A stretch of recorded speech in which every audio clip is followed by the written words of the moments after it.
Hello friends, कैसे हैं आप लोग। उम्मीद करते हैं दोस्तों आप लोग अच्छे होंगे। तो आज हम क्या पढ़ने वाले थे, रोल एक्ट 1919।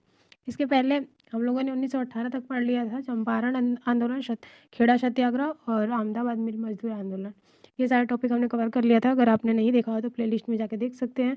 यदि हमारी वीडियो अच्छी लगे तो प्लीज़ लाइक, सब्सक्राइब और कमेंट करें। तो फ्रेंड, आज हम देखने वाले हैं क्या, रोल एक्ट। आइए चलिए जानते हैं हम रोल एक्ट क्या है।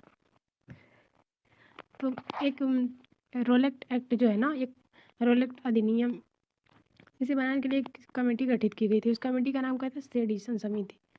सेडिशन समिति, सेडिशन कमेटी। इसके अध्यक्ष थे सर सिडनी रोलेक्ट। अध्यक्ष कौन थे, सर सिडनी रोलेक्ट। इसका गठन किया गया, एक कानून था। उसका उद्देश्य क्या था, रोलेक्ट एक्ट जो बना था इसका उद्देश्य क्या था। तो इस समिति के द्वारा भारतीयों के राष्ट्रीय आंदोलन को कुचलने के लिए कानून बनाया गया था। किसको, राष्ट्रीय आंदोलन को कुचलने के लिए भारतीयों के। और इसे आतंकवादी अपराध अधिनियम के नाम से भी जाना जाता है, रोलेक्ट एक्ट को। रोलेक्ट एक्ट कब बना था फ्रेंड, तो फरवरी 1918 में। फरवरी 1918 में बना था। किसकी अध्यक्षता में, सर सिडनी रोलेक्ट की अध्यक्षता में। इसके लिए कौन सी कमेटी गठित की गई थी, तो सेडिशन कमेटी। और फरवरी 1918 में ये बनता है और 18 मार्च 1918 को पारित हुआ। रोलेक्ट एक्ट यदि पूछे कब पारित हुआ, तो 18 मार्च 1918 को। और बना कब था, फरवरी 1918 में। और इसमें क्या प्रावधान था, इसमें क्या बातें थी रोलेक्ट एक्ट में, तो चलिए हम देखते हैं। इसमें केवल शक के आधार पर भारतीयों को बिना किसी कानूनी कार्रवाई के गिरफ्तार कर लिया जाता था और 2 साल तक जेल में डालने का भी प्रावधान था इसमें। कितने साल तक, 2 साल तक जेल में डालने का भी प्रावधान था। और मोतीलाल नेहरू ने इसे क्या कहा,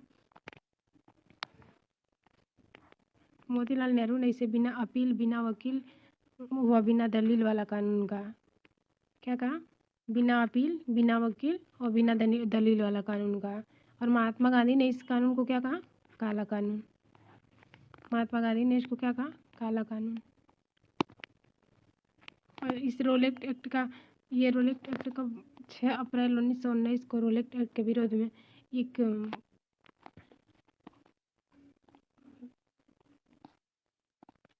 इसका विरोध कब स्टार्ट होता है, 6 अप्रैल 1919 में। और देखिए फ्रेंड्स, रोलेक्ट एक्ट के विरोध में देशव्यापी हड़ताल हुआ था। कब हुआ था, 6 अप्रैल 1938 को। हड़ताल का निर्णय लिया गया था 6 अप्रैल 1919 को, जो भारतीय स्तर की पहली हड़ताल थी, जो भारतीय स्तर की पहली हड़ताल थी। और गांधी जी ने रोलेक्ट एक्ट के विरुद्ध सत्याग्रह के लिए हस्ताक्षर अभियान चलाया था। गांधी जी ने रोलेक्ट एक्ट के विरुद्ध कौन सा अभियान चलाया था, तो हस्ताक्षर अभियान।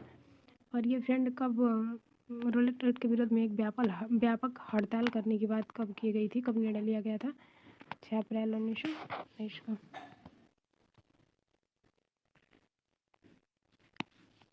महात्मा गांधी की गिरफ्तारी।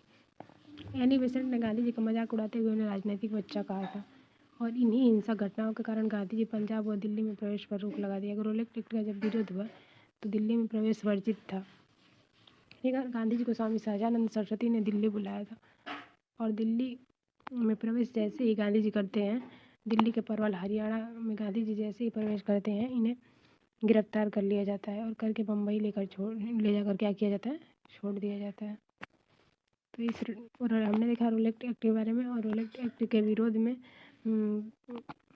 6 अप्रैल 1919 को रोलेक्ट एक्ट का विरोध होता है, व्यापक विरोध करने का निर्णय लिया जाता है। और इसी रोलेक्ट एक्ट के विरोध में 13 अप्रैल 1919 को जालियांवाला बाग हत्याकांड होता है। फ्रेंड्स, इसी रोलेक्ट एक्ट का विरोध कर रहे 2 नेता थे, सत्यपाल और किचलू खाजी ने गिरफ्तार कर लिया जाता है। और उन्हीं की गिरफ्तारी के संबंध में 13 अप्रैल 1919 को अमृतसर पंजाब में एक बैठक का आयोजन होता है। जालियांवाला बाग हत्याकांड किस जगह पे होता है, जालियांवाला बाग हत्याकांड के नाम से उसे जानते हैं। तो चलिए, यहाँ तक हमने देखा। हम इसके जालियांवाला बाग हत्याकांड हम कल देखते हैं।